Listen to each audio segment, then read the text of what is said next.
Mexico എന്ന രാജ്യത്തിന്റെ തലസ്ഥാനമായ മെക്സിക്കോ സിറ്റിയിലെ പ്രധാന സ്ക്വയറായ പ്ലാസ ദെ കോൺസ്റ്റിറ്റ്യൂഷന്റെ മധ്യത്തിൽ നിൽക്കുകയാണ് ഞാൻ. സൊക്കാളോ എന്നും അറിയപ്പെടുന്ന സ്ക്വയറാണിത്. ഇന്ന് ഇവിടെ എന്തെല്ലാമോ പരിപാടികൾ നടക്കാൻ പോവുകയാണ്. അതിന്റെ വേലിക്കെട്ടുകൾ പലയിടത്തും കാണാം. സൊക്കാളോയ്ക്ക് ചുറ്റും പഴയ മന്ദിരങ്ങളുടെ നിര. ഏറെ ചരിത്രമുള്ള കൊളോണിയൽ കെട്ടിടങ്ങളാണ്. സ്ക്വയറിനെ ചുറ്റി നിർമ്മിച്ച കോട്ട പോലെ അതങ്ങനെ നിൽക്കുന്നു. ഹോട്ടലുകളും കൊമേഴ്ഷ്യൽ സ്ഥാപനങ്ങളും ഗവൺമെന്റ് ഓഫീസുകളും എല്ലാം ഉണ്ട് ഇന്ന് ആ കെട്ടിടങ്ങളിൽ. ഈ സ്ക്വയറാണ് നഗരത്തിന്റെ കേന്ദ്രസ്ഥാനം. അതിൽ നിന്നും പല തെരുവുകൾ പുറപ്പെടുന്നുണ്ട്.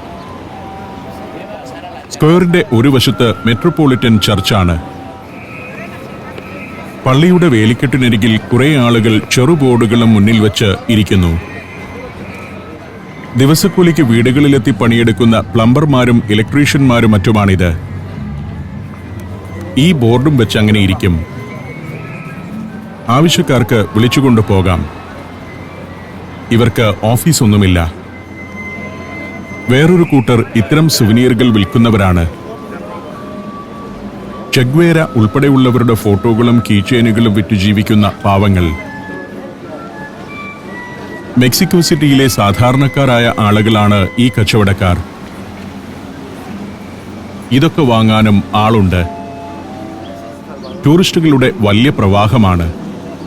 COVID-19 എന്ന രോഗത്തെക്കുറിച്ച് ബോധവാന്മാരല്ലാത്തതുപോലെ മാസ്ക് ധരിക്കാതെ അവരങ്ങനെ നടക്കുന്നു. ജോലിക്ക് വരുന്ന നഗരവാസികളല്ല ഇത്, ടൂറിസ്റ്റുകളാണ്. അടുത്തതായി പള്ളിക്കകമൊന്ന് കാണാമെന്ന് ഞാൻ തീരുമാനിച്ചു. പടുകൂറ്റൻ നിർമ്മിതിയാണ്. പള്ളികളുടെ ഒരു കോംപ്ലക്സ് എന്ന് പറയുന്നതാവും ശരി. ശില കൊണ്ട് പടുത്ത സ്പാനിഷ് നിർമ്മിതി. കന്യാമറിയത്തിന് സമർപ്പിക്കപ്പെട്ട പള്ളിയാണ്. 2.5 നൂറ്റാണ്ടോളം നീണ്ട നിർമ്മാണ ചരിത്രമുണ്ട് ഇതിന്. 1573 പള്ളിയുടെ നിർമ്മാണം തുടങ്ങിയത്. പൂർത്തിയായതാവട്ടെ 1813. മെട്രോപൊളിറ്റൻ കത്തീഡ്രലിന് ചുറ്റും ഇരുമ്പ് വേലിക്കെട്ടുണ്ട്. ഞാൻ വേലിക്കെട്ടിനകത്തേക്ക് കയറി ചെന്നു. നീളത്തേക്കാൾ അധികം വീതിയുണ്ടെന്ന് തോന്നുന്ന പള്ളി. ശിലയാണ് പ്രധാന നിർമ്മാണ വസ്തു. സ്പാനിഷ് ശൈലിയിൽ അതിമനോഹരമായാണ് നിർമ്മാണം. 2.5 നൂറ്റാണ്ട് കാലത്തിനിടയിൽ സ്പെയിനിലെയും അതിന്റെ കോളനികളിലെയും പ്രഗത്ഭരായ ശില്പികളും ചിത്രകാരന്മാരും ഇതിന്റെ നിർമ്മാണത്തിൽ പങ്കാളികളായിട്ടുണ്ട്. അതുകൊണ്ട് തന്നെ വാസ്തുകലയിലെ ഗോത്തിക്, ബറോക്ക്, നിയോ ക്ലാസിക്കൽ ശൈലികളെല്ലാം ഇതിൽ ഉൾച്ചേർന്നിട്ടുമുണ്ട്. ഇങ്ങനെ ഗ്ലാസിട്ട് വെച്ച ചില ഭാഗങ്ങളുണ്ട് പള്ളിമുറ്റത്ത്. പുരാതന മെക്സിക്ക ജനവിഭാഗത്തിന്റെ ഒരു നഗരമുണ്ടായിരുന്നു പണ്ടിവിടെ. അതിന്റെ അവശേഷിപ്പുകളാണിത്. ആ നഗരാവശിഷ്ടങ്ങൾക്ക് മുകളിലാണ് സ്പെയിൻകാർ പിന്നീട് ഈ പള്ളി പടുത്തുയർത്തിയത്. ഇന്നാട്ടിലുണ്ടായിരുന്ന ഒരു സംസ്കാരത്തെ തകർത്തിട്ട് അതിനു മുകളിലാണ് പള്ളി പണിതതെന്നും പറയാം. മെക്സിക്ക ജനതയുടെ തെനോചിതിത്ലാൻ എന്ന നഗരത്തിന്റെ കേന്ദ്രസ്ഥാനമായിരുന്നു ഇന്ന് ഈ കത്തീഡ്രൽ സ്ഥിതി ചെയ്യുന്ന സ്ഥലം. അവരുടെ ഒരു മഹാക്ഷേത്രം തകർത്തുകളഞ്ഞാണ് 1573 ഈ പള്ളിയുടെ ആദ്യ ഭാഗത്തിന്റെ നിർമ്മാണം തുടങ്ങിയത്. ടെംപ്ലോ മയോർ എന്ന് സ്പെയിൻകാർ വിശേഷിപ്പിച്ച ക്ഷേത്രമായിരുന്നു അത്. തൂണിന് ചുവട്ടിൽ നിൽക്കുന്ന ആളുകളുടെ വലിപ്പവുമായി താരതമ്യം ചെയ്താൽ പള്ളിയുടെ യഥാർത്ഥ വലിപ്പം വ്യക്തമാകും. വലിയ മരവാതിലുകൾ. അത് കടക്കുമ്പോൾ ഒരു ആർക്കിടെക്ചറൽ വിസ്മയത്തിലേക്ക് തന്നെയാണ് എത്തുന്നത്. പല അൾത്താരകളും ഉപചാപ്പലുകളുമുള്ള പള്ളി. അതിവിസ്തൃതമാണിത്. പല പല കോറിഡോറുകൾ. ആളുകൾ. മറ്റു പള്ളികളെപ്പോലെ ഒരു വലിയ ഹാളല്ല ഈ പള്ളിയുടെ പ്രധാന ഭാഗം. പള്ളിക്കകത്ത് മറ്റൊരു പള്ളി പോലെയാണിത്. ഒരു വശത്ത് ഒരു സ്വർണ്ണ അൾത്താര. ഓൾട്ടർ ഓഫ് ഫോർഗീവ്നെസ് എന്നാണ് ഇതറിയപ്പെടുന്നത്. ഈ അൾത്താരയ്ക്ക് ഒരു പ്രത്യേകതയുണ്ട്. പ്രധാന ഭാഗങ്ങളെല്ലാം സ്വർണ്ണ നിറത്തിലുള്ളതാണെങ്കിലും അതിനു മുന്നിൽ സ്ഥാപിച്ചിരിക്കുന്ന ക്രൂശിത രൂപം കറുത്തതാണ്. ക്രിസ്റ്റോ നിഗ്രോ എന്നാണ് ഇതറിയപ്പെടുന്നത്. ബ്ലാക്ക് ക്രൈസ്റ്റ് എന്ന ഇംഗ്ലീഷ് ഭാഷാന്തരം. 17-ാം നൂറ്റാണ്ടിൽ നിർമ്മിച്ച പ്രതിമയാണ്. അക്കാലത്ത് ഇവിടെ അടുത്തുള്ള പോർട്ട കൊയേലി സെമിനാരിയുടെ ചാപ്പലിലായിരുന്നു ഈ പ്രതിമ. ക്രൂശിത രൂപം കറുത്തുപോയതിനെപ്പറ്റി പല കഥകൾ പ്രചാരത്തിലുണ്ട്.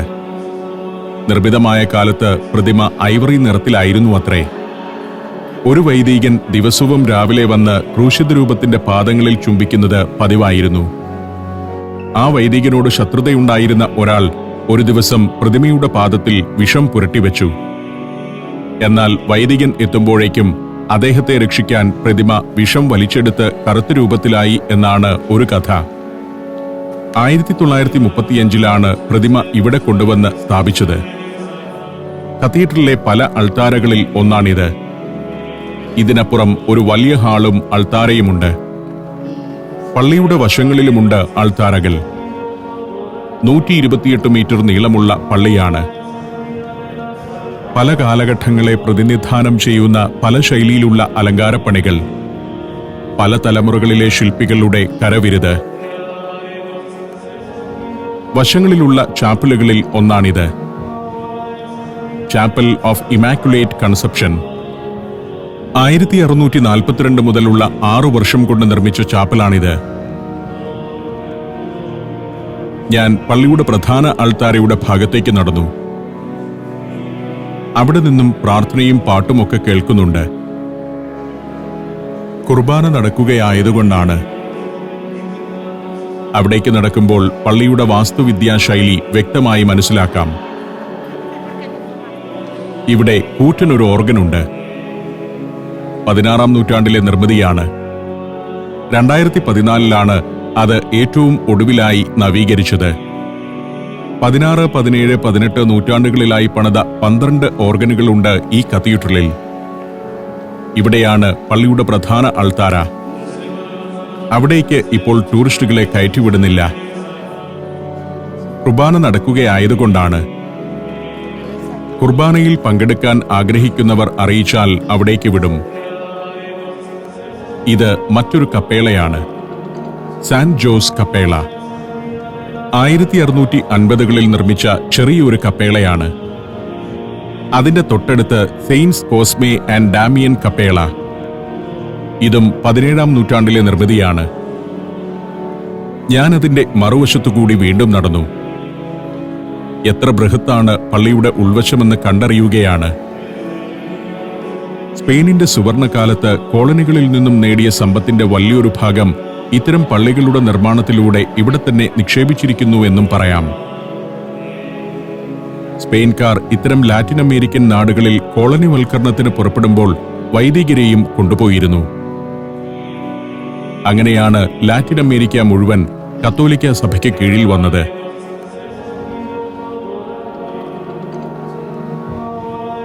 ഇതാണ് നേരത്തെ കണ്ട ഓർഗന്റെ മറ്റൊരു ഭാഗം. ഈ ഭാഗത്തുകൂടിയും പ്രധാന അൾത്താരയുടെ സമീപത്തേക്ക് എത്താനാവില്ല. ഞാനിപ്പോഴും പള്ളിയുടെ പ്രധാന ഭാഗത്തേക്ക് ചെന്നിട്ടില്ല. ഇതാണ് ഓർഗൻ. വമ്പനൊരു ഓർഗനാണ്.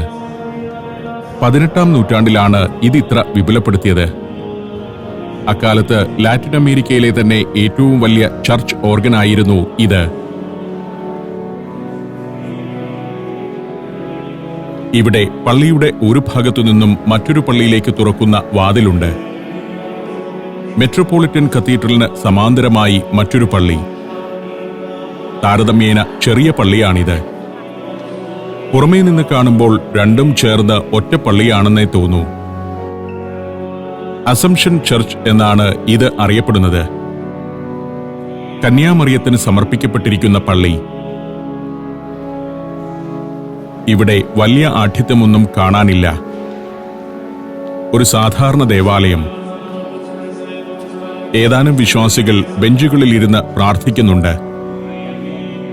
1749 മുതലുള്ള 11 വർഷം കൊണ്ട് പണിത പള്ളിയാണിത്.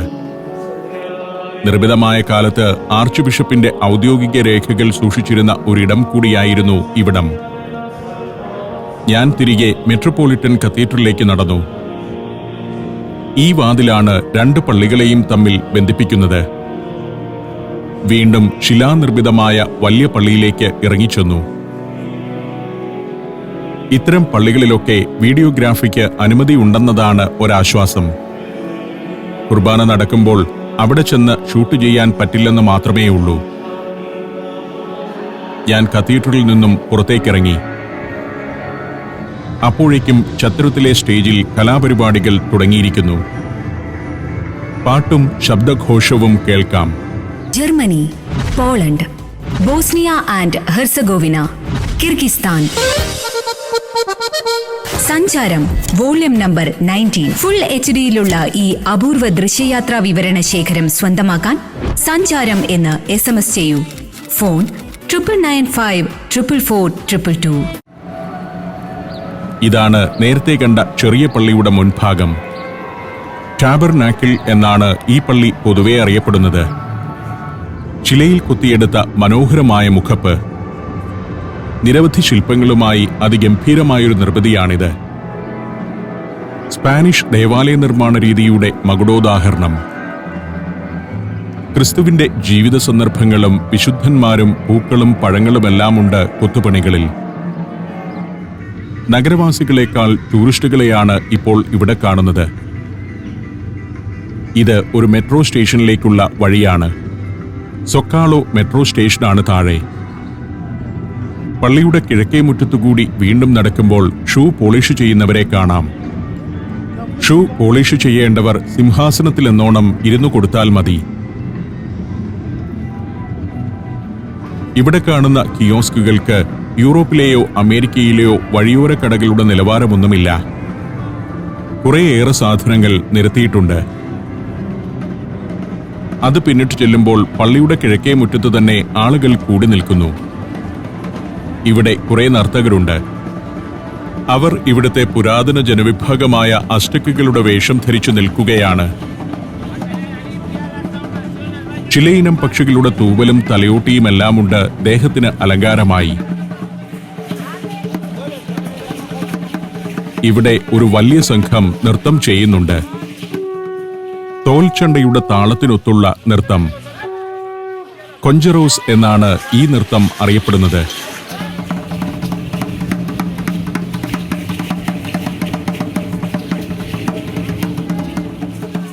ടൂറിസ്റ്റുകളെ ആകർഷിക്കുകയും അവരിൽ നിന്ന് പണപ്പിരിവ് നടത്തുകയുമാണ് നൃത്തത്തിന്റെ ലക്ഷ്യം.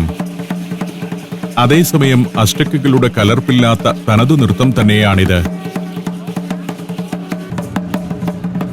പള്ളിയുടെ കിഴക്കുവശത്തെ മുഖപ്പിന് മുന്നിലായിട്ടാണ് അസ്റ്റക് നൃത്തം. ചടുലമായ നൃത്തമാണ്. വലിയ പരിശീലനത്തിനു ശേഷമാണ് ഇതിന്റെ അവതരണം. മെക്സിക്കോയിൽ യൂറോപ്യൻ അധിനിവേശം ഉണ്ടാവുന്നതിന് തൊട്ടുമുൻപ് അധീശത്വം പുലർത്തിയിരുന്ന ജനവിഭാഗമാണ് അസ്റ്റക്കുകൾ.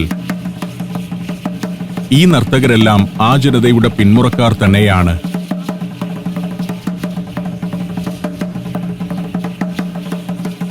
പല ഗോത്രങ്ങളിൽ നിന്ന് ഉരുത്തിരിഞ്ഞതാണ് അസ്റ്റക് സംസ്കാരം. 12ാം നൂറ്റാണ്ട് മുതലാണ് മെക്സിക്കോയിൽ ഈ ജനത സുശക്തമായ ഒരു സംസ്കാരം പടുത്തുയർത്തിയത്. പടിഞ്ഞാറൻ തീരപ്രദേശങ്ങളിൽ നിന്നും ഇന്ന് മെക്സിക്കോ സിറ്റി എന്നറിയപ്പെടുന്ന പ്രദേശത്തേക്കെത്തിയ അസ്റ്റക്കുകൾ പിന്നീട് മെക്സിക്കോയിലാകെ തന്നെ തങ്ങളുടെ സംസ്കാരവും ദൈവവിശ്വാസവും വ്യാപിപ്പിക്കുകയായിരുന്നു. പണ്ട് അനുഷ്ഠാനങ്ങളുടെ ഭാഗമായിരുന്നു ഇത്തരം അസ്റ്റക് നൃത്തങ്ങൾ.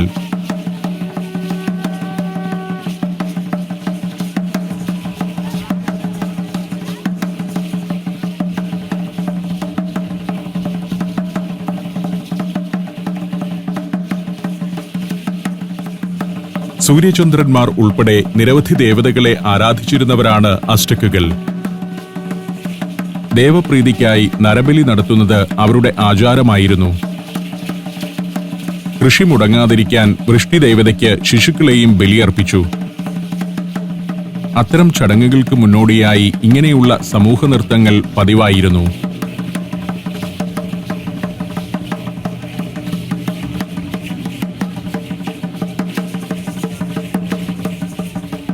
നല്ല കർഷകരും കലാകാരന്മാരുമായിരുന്നു അസ്റ്റക്കുകൾ. ചോളവും പയർവർഗ്ഗങ്ങളുമായിരുന്നു പ്രധാന കൃഷി. വിത്തിറക്കുമ്പോഴും വിളവെടുക്കുമ്പോഴുമെല്ലാം ദേവപ്രീതിക്കായുള്ള അനുഷ്ഠാനങ്ങളും സമൂഹ നൃത്തങ്ങളും പതിവായിരുന്നു.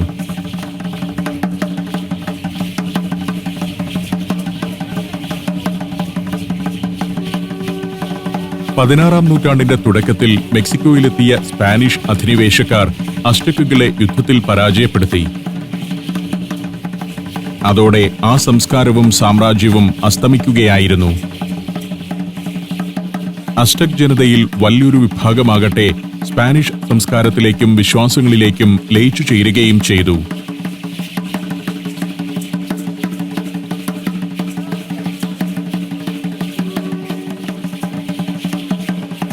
അസ്ടെക് ജനതയുടെ നൃത്തമാണെങ്കിലും മെക്സിക്ക ഗോത്ര സമൂഹവും കൊഞ്ചറോസ് അവതരിപ്പിക്കാറുണ്ട്.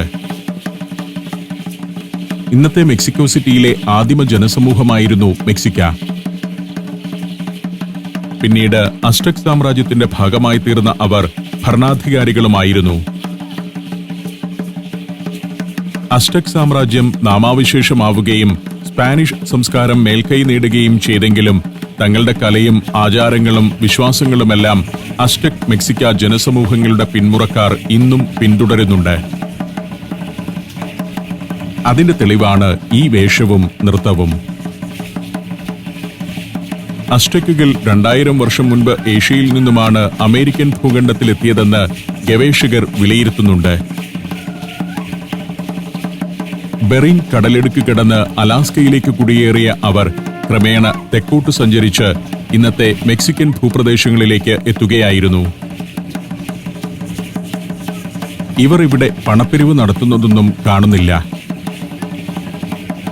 എനിക്കത് അത്ഭുതമായി.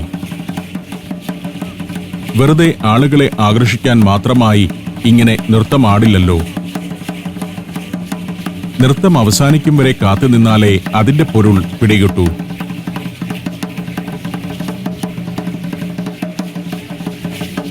നർത്തകരുടെ എല്ലാം കാലിൽ ചിലങ്കയുണ്ട്. ചിലരുടെ കയ്യിൽ ലാറ്റിൻ അമേരിക്കൻ താളവാദ്യമായ മാറക്കാസും. ക്യൂഹ്യൂട്ടിൽ എന്ന വലിയ ഡ്രമ്മിലാണ് പ്രധാനമായും നൃത്തത്തിന് താളമിടുന്നത്.